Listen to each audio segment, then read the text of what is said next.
Good morning, જય શ્રી કૃષ્ણ. આખા દી મેં એકવાર તો ધાબાની મુલાકાત લેવી જ પડે. નીચે જઈને જોયું તો મમ્મી જળ અર્પણ કરી રહ્યા હતા. લાવને મેં કીધું ક્લિપ લઈ લો.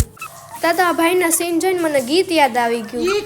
કોઈ ડાઈ છોકરી હોય તો કેજો કોઈના ધ્યાનમાં, દિલ મારા ભાઈને દેવાનું છે મફતના ભાવ.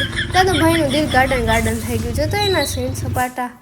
અને આ રોકીડો કે ભાઈ તો વેગ મન તો ક્યાંય લએ ના ગયો. મારા દિલને ઠંડક મળે એવું આ દ્રશ્ય મારી સામે આવ્યા. આ હા, હું સુકૂન મળ્યું. એને કામ કરતા જોઈને મને એમ થયું લાઈવને હું કંઈક કરું. તો મેં ઉપરના 2 રૂમ સાફ કરીને આમ વારતી નીચે આવતી રહી. જેને મશીન રહેશે ને ખબર હશે કે આ કપડાં કેવા ડૂચું પૂચો થઈ જાય ને, એ કાટના તો 1 કલાક થાય ને એમાં હાથ દુખી જાય.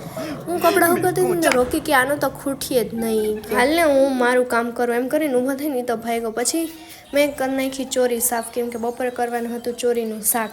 એટલે ચોરી બાફવા મૂકી દીધી, મીઠું હળદર ટમેટું નાખીને કરી નાખી. રસોઈ બની જાય ને પછી તો હાવ નવરી બજાર જ હોય. રીલ જોઈને મને એમ થયું કે લાઈવને હું થોડાક સેન સપાટા કરી લો. એ જ રીતના થઈ ગયો છે આજનો દિવસ. બીજા વ્લોગમાં ત્યાં સુધી લાઈક શેર અને સબસ્ક્રાઈબ કરી દેજો.